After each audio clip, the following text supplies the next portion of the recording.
আসসালামু আলাইকুম রহমতুল্লাহি ওবরকাতুহু। সম্মানিত দর্শক, বিএনপির বর্ষীয় নেতা মির্জা আব্বাস অতি সম্প্রতি প্রবাসী কিছু ইউটিউবার যারা আছেন তাদের কবলে পড়েছেন।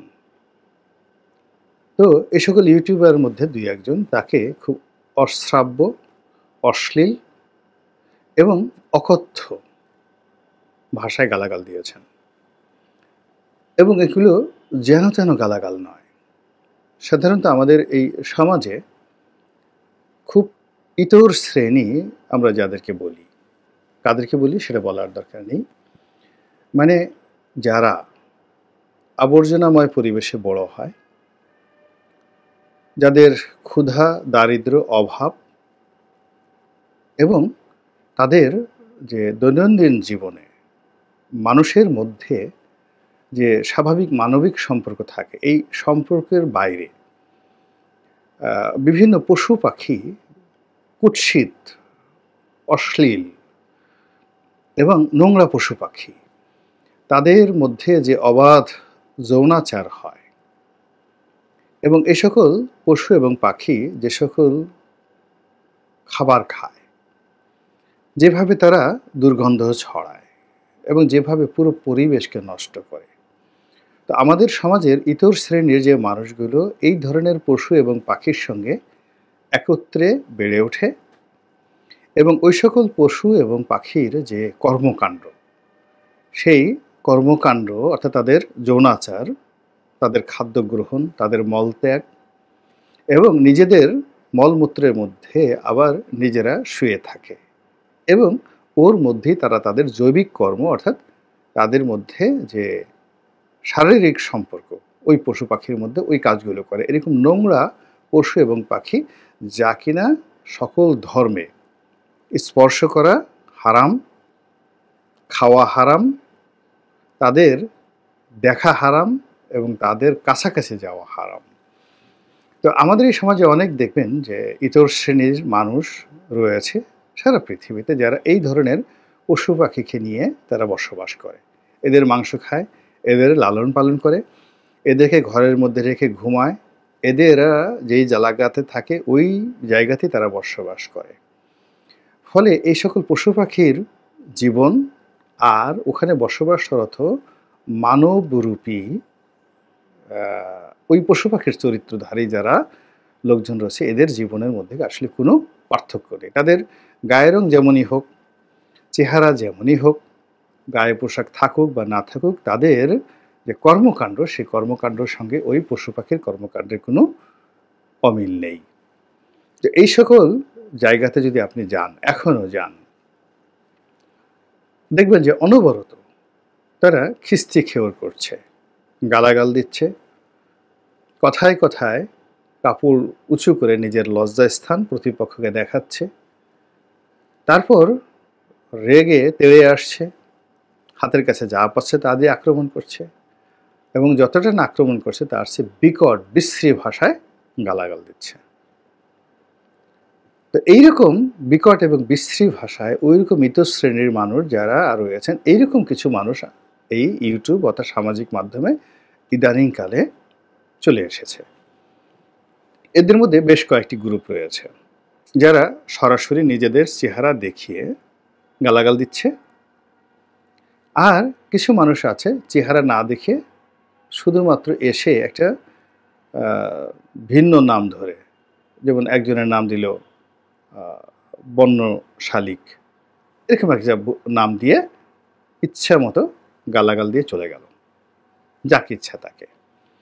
এই লোকদের সংখ্যা বেড়ে গেছে, এবং এদের যে নিষ্ঠুরতা, এদের যে অশ্লীলতা, এদের যে অশ্রাব্যতা, এটি সেই যে কবি রফিকুল্লাহর সে বিখ্যাত কবিতা বনের দাতাল শুয়োর, বনের দাতাল শুয়োর জিদ ধরেছে রাজা শুনে বসবেই, পিপিলিকার স্বাদ জেগেছে উড়বেই, এরকম একটা কবিতা যে এরশাদের আমলে লেখা হয়েছে। এইরকম কিছু মানুষ যারা আপনার আমার মতো দেখতে, কিন্তু তারা মনে করছে যে তারা এই সমাজের সব কিছুর নিয়ন্ত্রণ, তারাই বিপ্লব ঘটায়, তারাই রাজা তৈরি করে, তারাই রাজাকে প্রজা বানিয়ে ফেলে, তারা প্রজাকে রাজা বানিয়ে ফেলে, তারা মানুষকে উলঙ্গ করে ফেলে, তারা মানুষকে বাঁচায়, তারা মানুষকে মারে, তারাই দ্বন্দ্বমুন্ডের অধিকর্তা। এইরকম একটা মন মানসিকতা চলে আসছে কিছু কিছু মানুষের মধ্যে। এইরকম একজন মানুষের সেই নির্মমতার শিকার হয়েছেন জনাব মির্জা আব্বাস। এবং তিনি তার সেই দুঃখের কথা তিনি গোপন রাখতে পারেননি।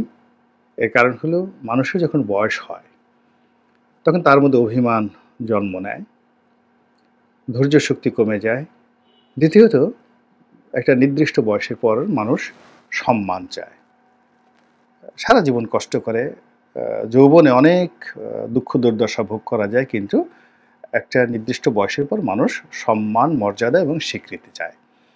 তো সেই দিক থেকে মির্জা আব্বাস সাহেবের যে বয়স, সেই বয়সে তিনি সম্মান, মর্যাদা এবং স্বীকৃতি চান। এবং ঠিক সেই জায়গাটাতেই সেই লোকটি বা লোকগুলো আঘাত করেছে। আমি কারো নাম বললাম না।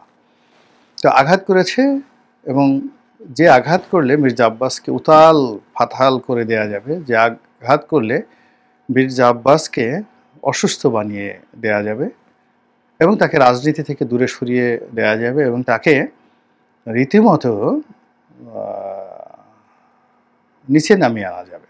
মির্জা আব্বাসের যে স্তর আছে সেই স্তর থেকে নিচে নামিয়ে আনা যাবে, সেই লক্ষ্যে তাকে উদ্দেশ্য করে অকথ্য, অশ্রাব্য, অশ্লীল ভাষায় কথা বলেছে, গালাগাল দিয়েছে।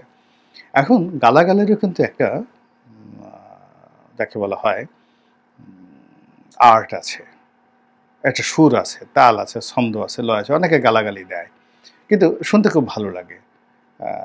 আপনার প্রিয়জনই আপনাকে অনেক গালাগাল দেয়, পিতা মাতাও গালাগাল দেয়, কিন্তু শুনতে ভালো লাগে যদি আপনি গালি দিতে পারেন। আমি জাস্ট একটা উদাহরণ হিসেবে বলি, আমাদের পটুয়াখালী জেলার বাউফল উপজেলার সাবেক এমপি শহীদুল আলম তালুকদার, বয়স্ক মানুষ, তিনিও কথায় কথায় তার নেতাকর্মীদেরকে গালাগাল দেন। কিন্তু তার নেতাকর্মীরা শুধু এই গালাগাল খাওয়ার জন্য তার কাছে যায়। এর কারণ হলো, তার গালাগালির মধ্যে একটা আর্ট আছে। তিনি যেমন যদি কাউকে বলেন, ওরে চুদির ভাই, ওরে সুতমা রানীর পোলা, মানে অন্য যে কোনো একটা লোক বললে আপনার মাথায় রক্ত উঠে যাবে, কিন্তু শহীদুল আলম তালুকদার সাহেব যদি গালি দেন, এই ভাষাগুলো দেন, তাহলে তার নেতাকর্মীরা খুশি হয়। অবাক করার ব্যাপার হলো যে আমি মানে তার এক নেতাকর্মী বলছিলেন যে উনি এমন সুন্দরভাবে গালি দেন যে এই গালি শুনলে মায়া লাগে। আবার মুন্সিগঞ্জের একজন নেতা, যার একটা গালাগালির দৃশ্য, মোনাজাতের দৃশ্য ভাইরাল হয়ে গিয়েছিল। আওয়ামী লীগের জমানা থেকে তিনি নির্যাতিত হয়ে সেই আল্লাহর কাছে মোনাজাত করেছিলেন যে হে আল্লাহ, এটা করো, ওটা করো, ওটা করো। সেই ভদ্রলোকের নাম আমার মনে আসছে না, কিন্তু তিনিও তার এলাকাতে তার গালাগালির জন্য যথেষ্ট জনপ্রিয়। তাকে যে গালাগাল দেওয়া হয়, সেই গালাগালিতে তার নেতাকর্মীরা অখুশি হন না। কিন্তু মির্জা আব্বাসকে যে গালাগাল দিয়েছেন, সেই গালাগালটা ঠিক ওনাদের মতো নয়। সেই গালাগালটা আল্লাহ রাব্বুল আলামিন যেভাবে বলেছেন যে গাধার স্বর খুবই কর্কশ। এই যেমন আমাদের কোকিল, কোকিল কি এই যে কু কু করে ডাকে, সেটা কি আপনাকে গালি দেয় নাকি আপনাকে প্রেম নিবেদন করে? আমরা জানি না, কিন্তু আপনার ভালো লাগে, সেটা ভালো লাগে। সব পাখি সবসময় যে আপনাকে আদর করে ডাকে তা না। হাম্বা হাম্বা করে গরু, সব মানে হাম্বা হাম্বা যে আপনাকে বন্ধুত্ব সুলভ নয়, কিছু কিছু হাম্বা ওরা বুঝে, সেটা হয়তো গালি, কিন্তু আপনার ভালো লাগে।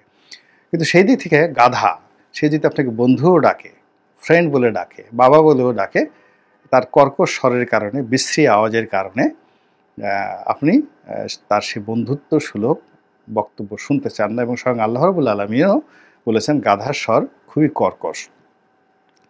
এখন যে গালাগাল দিয়েছে, সে গাধার স্বরে গালাগাল দিয়েছে কিনা আমি বলতে পারবো না, আমি ওগুলো শুনিও নাই।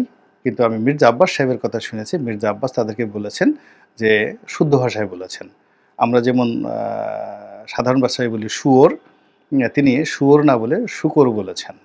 আবার তিনি বলেছেন যে তাকে গালি দিয়েছে সে যেন তেন শুকর নয়, সে হলো জারজ শুকর। হ্যাঁ, আমরা যেটাকে জাউরা বলি। তো জারজ শুকর তাকে গালি দিয়েছে।